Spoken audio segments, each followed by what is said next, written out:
상상해 보세요.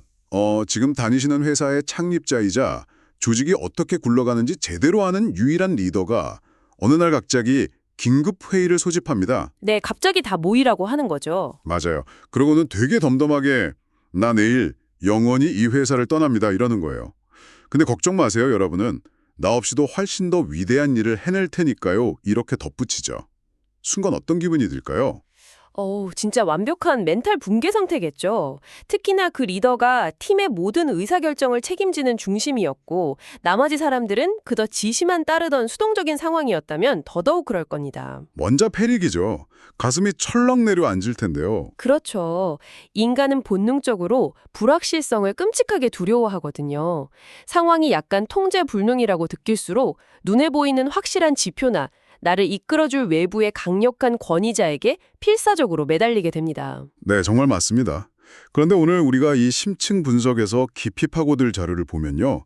방금 말한 그 끔찍한 패닉 상태를 어떻게 완벽한 자립심, 그리고 흔들리지 않는 내면의 평안으로 뒤바꿀 수 있는지 보여주는 아주 놀라운 통찰이 담겨 있습니다. 네, 오늘 다룰 텍스트가 바로 역사상 가장 영향력 있는 철학적, 영적 기록 중 하나인 요한복음 14장 발췌본이죠. 맞습니다.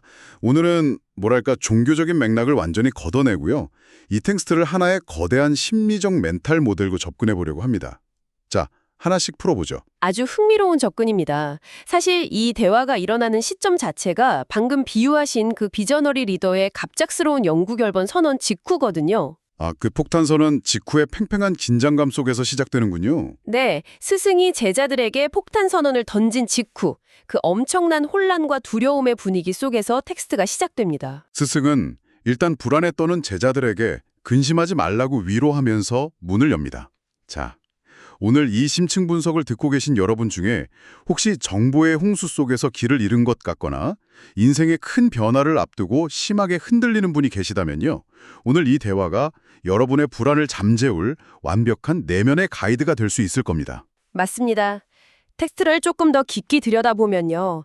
스승은 아주 단호하게 자신이 먼저 떠나서 너희가 머물 곳을 마련할 것이고 너희는 내가 가는 그 길을 이미 알고 있다고 말합니다. 근데 저는 여기서 제자 중 한 명인 도마의 반응이 너무 현실적이라서 좋았어요. 도마가 아주 직설적으로 묻죠. 네, 딱 잘라 말하잖아요. 아니, 우리는 당신이 어디로 가는지 목적지도 모르는데 그 길을 도대체 어떻게 알겠습니까? 이러면서요. 그러니까 마치 목적지도 입력 안 했는데 내비게이션한테 빨리 길 안내하라고 딱 따라하는 상황 같잖아요. 목적지가 없으면 경로 탐색 자체가 불가능하다는 아주 논리적이고 타당한 항변이죠.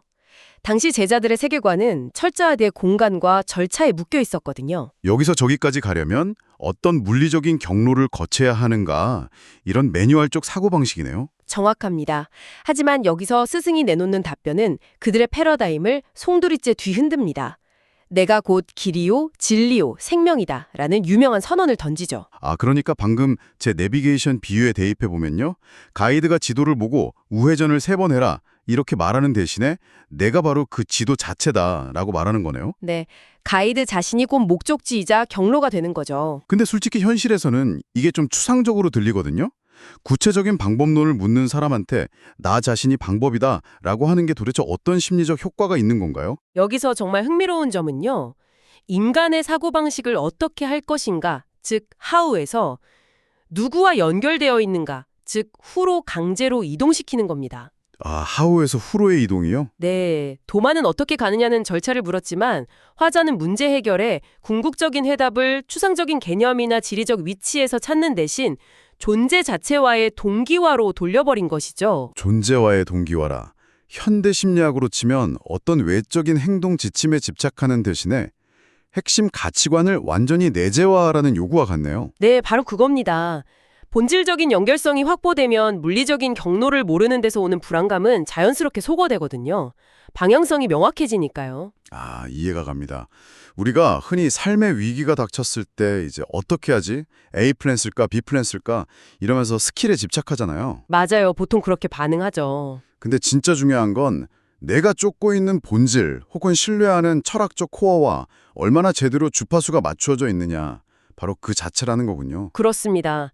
만약 의심 많고 논리적인 도마에 그 현실적인 불만이 없었다면 이 거대한 철학적 전환도 등장하지 않았을 겁니다. 도마의 도발 덕분에 목적지가 곧 존재라는 위대한 통찰이 끌어올려진 거네요. 네, 그런데 도마가 그렇게 한 방 맞았는데도 제자들의 의심은 쉽게 가라앉지 않아요.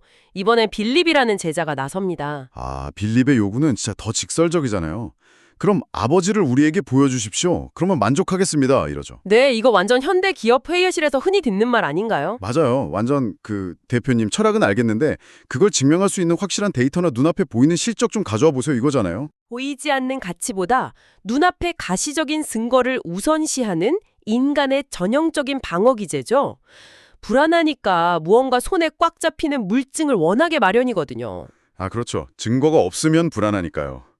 그래서 화자는 자신이 곧 아버지와 완벽하게 하나 되어 있다는 그 상호 내재성, 즉 유기적 연결성을 설명합니다. 나를 본 것이 이미 그 본질을 본 것과 같다는 뜻입니다. 눈앞에 본질이 살아 숨쉬고 있는데 자꾸 밖에서 다른 증명서 떼오라고 하니까 진짜 답답했겠네요. 근데요, 여기서 제가 진짜 제동을 한번 걸고 짚고 넘어가고 싶은 부분이 있어요. 네, 어떤 부분인가요? 대화가 이어지다가 스승이 갑자기 엄청난 약속을 던지잖아요. 나를 믿는 자는 내가 하는 일을 그도 할 것이고 심지어 그보다 더 큰 일도 할 것이다 라는 선언이요. 아, 네, 그 대목이 있죠. 잠깐만요. 제자가 어떻게 스승보다 더 큰 일을 합니까? 그것도 스승이 아예 부재한 상황에서요. 솔직히 이건 떠나는 사람이 남겨질 사람들 패닉 달래주려고 좀 심하게 과장한 위로 아닌가요? 표면적으로만 보면 분명 무모하고 비현실적인 약속처럼 들릴 수 있습니다. 하지만 이 선언 뒤에 붙은 인과관계를 보면 이야기가 완전히 달라져요. 인과관계요? 어떤 이유가 있나요? 텍스트에 이유가 명확히 명시되어 있습니다. 이는 내가 아버지께로 감이라 라고요.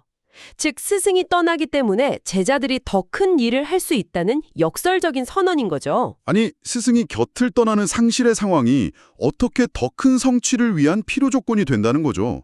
구체적으로 어떤 메커니즘이 작동하는 건지 잘 안 그려지거든요. 이거 아주 중요한 지점인데요. 이걸 더 큰 그림과 연결해 보자면 스승이 육체적인 형태로 제자들과 물리적 공간에 함께 있는 동안 제자들의 역할은 철저히 수동적인 상태에 머물 수밖에 없습니다. 아, 문제가 생기면 스승 등 뒤로 숨어서 묻고 관찰하는 역할만 하니까요? 네, 스승이라는 압도적인 권위자가 눈앞에 존재하는 한 그들의 역량은 멘토의 그늘을 벗어날 수 없는 거죠. 아, 그러니까 거대한 참나무 밑에서는 햇빛이 가려져서 다른 작은 나무들이 크게 자라지 못하는 것과 약간 비슷한 이치군요. 정확한 비유입니다. 스승이 물리적으로 떠남으로써 그 자리에 거대한 진공 상태가 생겨납니다. 이 진공은 단기적으로는 엄청난 심리적 압박이지만요. 장기적으로는 스스로 판단하고 행동해야만 하는 강제적인 전환점이 된다는 거네요. 맞습니다. 수동적인 추종자에서 능동적인 주체로 탈바꿈하는 거죠. 게다가 스승 한 명의 물리적 범위는 한정되어 있지만 그의 철학이 다수의 제자들에게 내재화될 때 그 영향력은 전 세계로 확장되거든요. 아, 스승의 물리적 부재가 곧 제자들의 잠재력을 폭발시키고 시스템을 무한 확장시키는 트리거가 되는군요.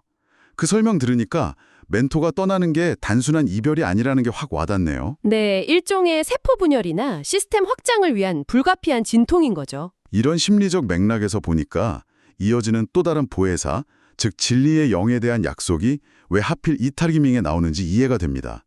화자가 너희를 고아처럼 내버려 두지 않고 영원히 함께할 무언가를 보내주겠다고 하잖아요. 네, 세상은 알지 못하지만 너희 속에는 존재할 것이라고 하죠. 스승은 새로운 형태의 임재를 약속하는 겁니다. 근데 이번에는 눈으로 볼 수 있는 외부 실체가 아니라는 거죠. 맞아요. 인간의 내면 깊은 곳에 자리 잡게 될 보이지 않는 본질을 의미하죠. 현대 심리학으로 치면 안정형 애착이 개인의 내면 속에 완벽히 뿌리내리는 과정이라고 볼 수 있습니다. 네, 예전에는 에러 나면 멘토라는 외부 헬프데스크에 전화해서 물어봤잖아요. 근데 이제는 그 멘토의 철학이나 지혜가 내 마음속에 완벽한 운영체제, 즉 OS로 다운로드돼서 이식되는 거죠. 아주 훌륭한 비유네요. 멘토가 외부의 실체에서 나의 판단을 돕는 내면의 목소리로 바뀌어서 영구히 함께하는 그런 순간인 거잖아요.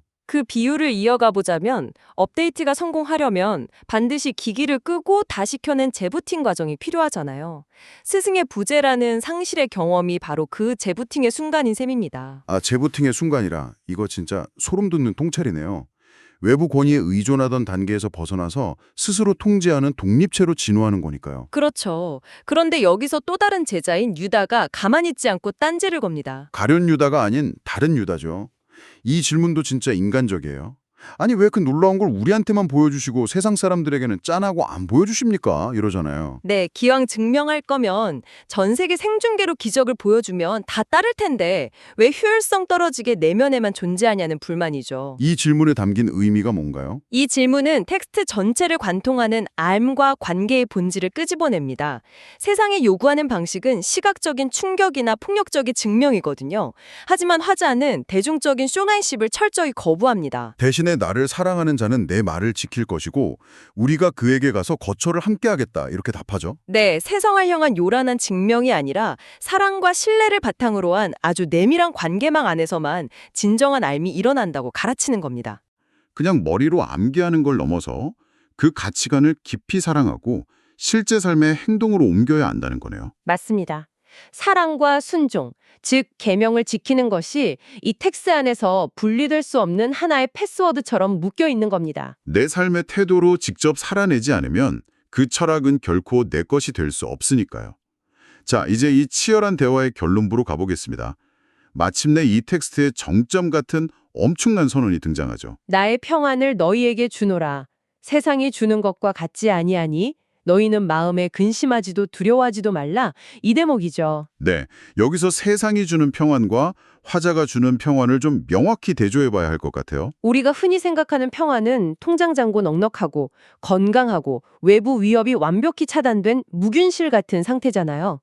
철저하게 환경이 통제될 때만 느끼는 조건부 평안이죠. 근데 그 조건 하나만 삐끗해도 와르르 무너져버리는 되게 취약한 평안이기도 하잖아요. 반면에 텍스트가 제시하는 평안은 궤가 완전히 다릅니다.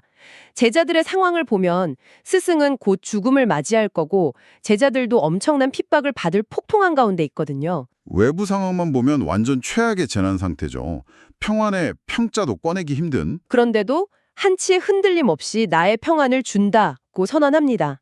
이건 위기가 닥치지 않을 거라는 거짓 위로가 아니라 어떤 타격 앞에서도 부서지지 않는 내면의 깊은 고요함을 의미하죠. 아, 내면의 가이드라인이 완벽하게 세팅된 사람만이 누리는 절대적인 독립성이군요.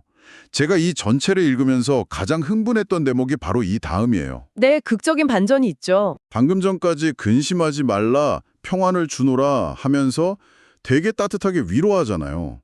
근데 대화 맨 마지막 31절에서 갑자기 일어나라, 여기를 떠나자라고 아주 역동적이고 결연하게 행동을 촉구하면서 끝나요. 이 대비가 진짜 미쳤거든요. 그 전원이 시사하는 바가 아주 큽니다. 보통 마음의 평안을 얻으면 그냥 안전한 방구석에 계속 머물고 싶어 하잖아요. 현실 도피용 진통제로 쓰는 거죠. 아, 근데 진정한 평안은 도피처가 아니라는 거군요. 네, 확고한 내면의 가이드가 생긴 사람은 더 이상 동굴에 숨지 않습니다. 진정한 평안은 도피가 아니라 오히려 가장 끔찍한 위기를 향해 걸어 들어갈 수 있게 만드는 동력 엔진이 되는 셈이죠. 와, 평안이 푹신한 쿠션이 아니라 강력한 엔진이다. 거대한 시련이 다가오지만 내 본질을 해칠 수 없다는 걸 아니까 당당히 폭풍 속으로 걸어가는 거네요. 정확합니다. 그것이 의존에서 자립으로, 두려움에서 진짜 평안으로 넘어가는 궁극적인 멘탈 모델의 완성입니다. 자, 오늘 심층 분석 여정을 싹 한번 요약해 보겠습니다. 절대적으로 의지하던 멘토가 떠난다는 소식에 제자들은 두려워했죠. 도마처럼 명확한 내비게이션 경로를 원했고 빌립처럼 가시적인 증거에 집착했습니다. 하지만 정해진 지도를 따라가는 수동적인 삶에서 내면의 본질과 동기화되는 삶으로 전환되는 과정을 우리가 살펴봤죠. 네, 외부 멘토의 부재라는 진공 상태가 오히려 내면의 가이드를 활성화하는 재부팅 메커니즘으로 작용한다는 것도 배웠고요. 결과적으로 취약한 조건부 평안을 버리고 폭풍 속에서도 일어설 수 있는 독립적인 평안을 얻게 되었습니다. 지금 듣고 계신 분들의 삶에도 이걸 겹쳐서 적용해 보시면 좋겠습니다. 완벽한 계획표나 통장 잔고 같은 증명서만 갈구하기보다는요. 맞아요. 진정한 평안은 상황이 다 통제될 때 오는 게 아니죠. 모든 게 무너지는 것 같은 순간에도 내면의 철학적 코어와 연결돼서 일어나 떠날 수 있는 용기에서 비롯되니까요. 네, 아주 중요한 핵심입니다. 자, 이제 마지막으로 여러분의 일상에 작은 파문을 일으킬 도발적인 질문 하나를 던지며 오늘 대화를 마무리하겠습니다.